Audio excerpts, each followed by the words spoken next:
Nessa semana, Orgulho e Preconceito está voltando aos cinemas em comemoração aos 20 anos do lançamento.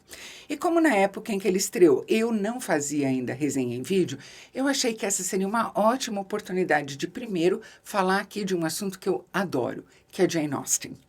E segundo, uma oportunidade de tentar destrinchar quais os elementos que fazem dessa aqui uma adaptação tão boa. Melhor até do que tão boa, excelente. É curioso, mas embora eu tivesse gostado do filme da primeira vez, eu gosto muito mais dele hoje, depois de rever ele várias vezes. Eu já perdi a conta de quantas vezes eu li Orgulho e Preconceito, porque eu acho que poucas vezes a prosa de um autor chegou tão perto do sublime e, em muitos casos, ultrapassou a perfeição na estruturação da narrativa, no vocabulário, no ritmo, no senso de humor muito ferino, no que a Jane Austen escolheu dizer e, mais ainda, no que ela escolhe não escrever. Um dado curioso, a Jane polia tanto o texto dela que ela é uma das grandes responsáveis pela pontuação moderna da língua inglesa, muito mais direta, muito mais limpa do que antes da obra dela. Sem falar que esse é um daqueles romances que embriagam, que deixam a gente sem fôlego. E é tão sagaz na construção dos personagens, no desdobramento da trama, que junto com Jane Eyre, da Charlotte Brontë, ele é a base de 99% dos romances de hoje, da literatura, do cinema e das séries. Como eu sou muito apegada ao livro, eu acho que da primeira vez que eu vi o filme, eu me fixei mais no que eu senti falta do que naquilo que o filme, dirigido pelo Joe Wright, tinha a oferecer. Felizmente, com o tempo, a minha visão do filme foi ficando mais nítida e amadurecendo. Até que, hoje em dia, eu considero que ele é um triunfo da arte de adaptar.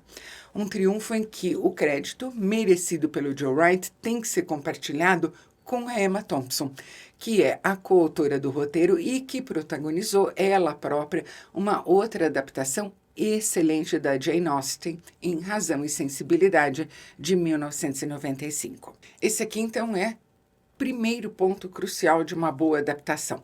Um trabalho conjunto e sinérgico entre roteiro e direção. Um trabalho extremamente criterioso na escolha do que do livro deve chegar à tela e como deve chegar. Prestem atenção, por exemplo, àquele plano sequência maravilhoso que abre o filme ao som de piano. Quase toda a trilha é só piano, que seria o instrumento mais comum na casa de pessoas como esses personagens e, portanto, seria também a fonte de música mais frequente na vida desses personagens.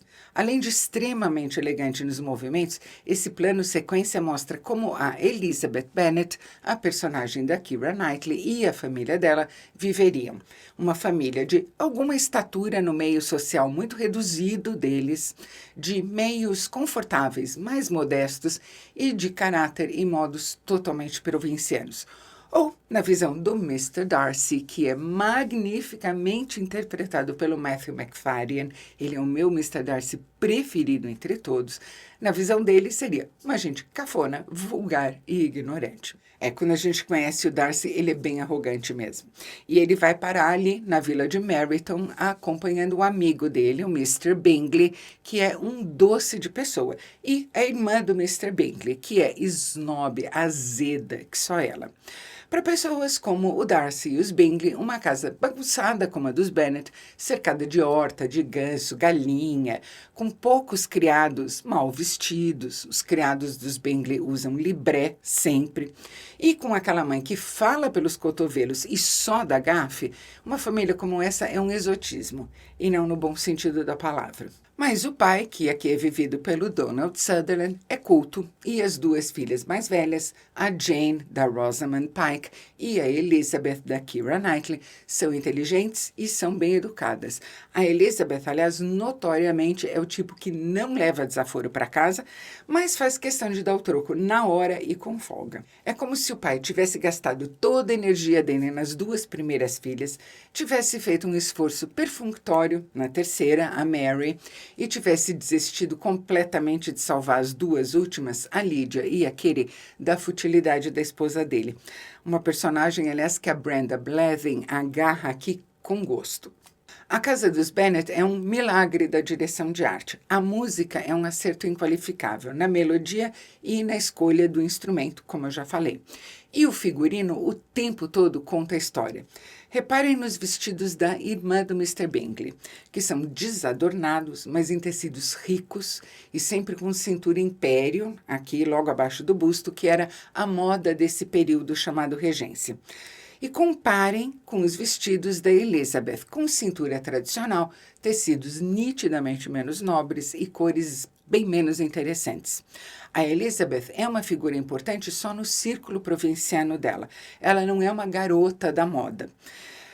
Ainda mais porque o pai não tem dinheiro para vestir 6 mulheres assim chique no último.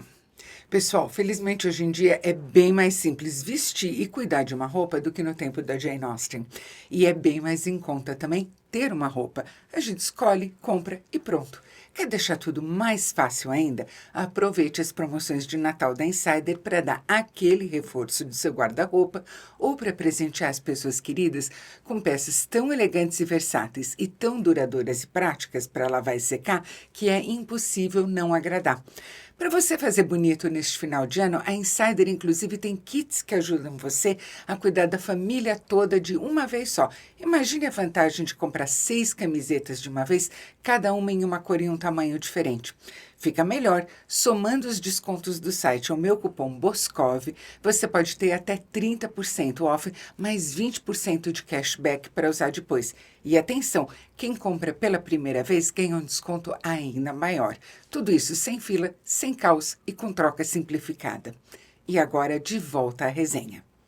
É bem possível que sim, jovens como a Jane e a Elizabeth usassem cintura império, é o que a gente vê, por exemplo, em Razão e Sensibilidade.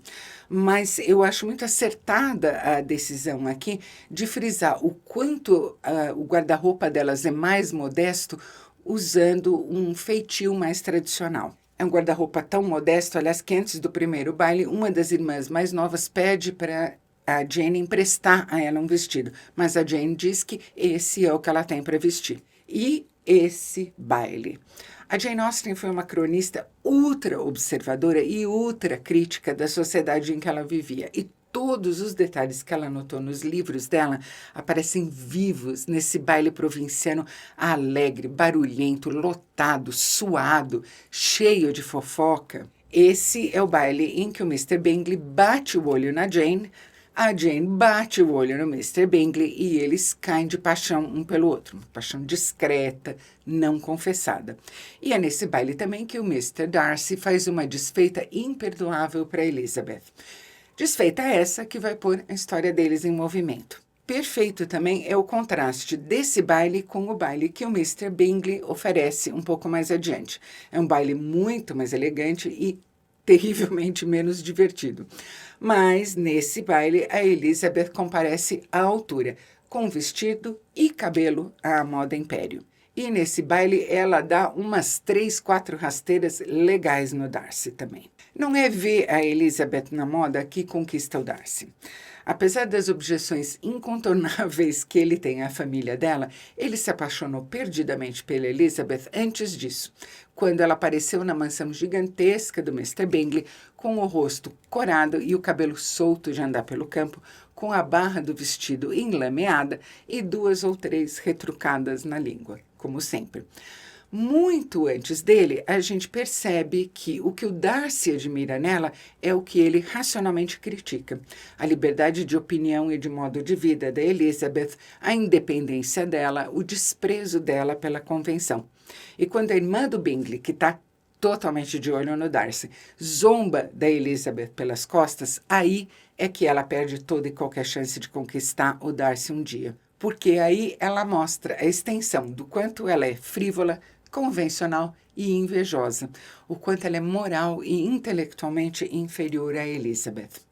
Eu acho que não tem nada mais moderno, ainda mais para 1813, que é quando o livro foi publicado, do que essa reafirmação feminina da Jane Austen, de fazer um homem admirar uma mulher pelo que ela é, e não pelo que ela tem ou pelo que ela aparenta ou finge ser. Um homem que reconhece nela uma parceira à altura. alguém com quem ele pode conviver de igual para igual. Está implícito que escolher mal foi o erro que o pai da Elizabeth cometeu ao casar-se com a esposa dele. E esse é o erro que o Darcy acaba de descobrir que ele não quer cometer. E aí vem o outro pilar dessa adaptação, as atuações.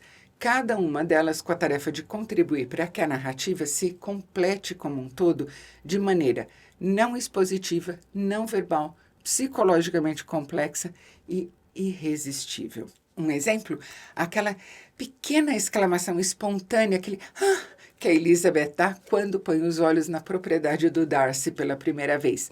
Em um som só, ela combina maravilhosamente os aspectos emocionais e os aspectos materiais dos sentimentos dela em relação ao pretendente que ela afastou e que ela acha que perdeu irremediavelmente. Ou pensem na multidão de coisas que está lá no olhar da Judi Dench, um olhar de perplexidade e humilhação diante da primeira derrota da vida dela, quando ela vai à casa da Elizabeth no meio da noite para tentar intimidá-la e leva uma sarrafada moral de dar gosto.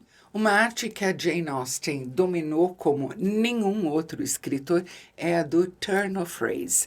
É aquele volteio que faz com que uma frase aparentemente inocente transpire zombaria, ironia, sarcasmo ou qualquer outra manifestação de um espírito crítico intransigente. Nem sempre isso pode ser transposto em forma de diálogo em um filme. Então, cabe às interpretações transmitir toda essa sutileza por outros meios. E também, nesse ponto, a direção do Joe Wright é impecável. Mas o que arredonda todos esses elementos planejados de maneira tão cuidadosa, tão criteriosa, é a capacidade do Joe Wright de ser agradável, de querer oferecer beleza junto com todo o resto e de saber que nota tocar em cada momento. Não é sempre que o Joe Wright acerta, mas quando ele acerta é em cheio, como aqui e como em outra adaptação que eu considero exemplar, que é Desejo e Reparação. Mas desse tem um vídeo, embora antiguinho e curtinho, e eu deixo aqui o link para ele. Se você gostou desse vídeo, não se esqueça de curtir, inscreva-se no canal e clique no sininho. E a gente se vê no próximo vídeo.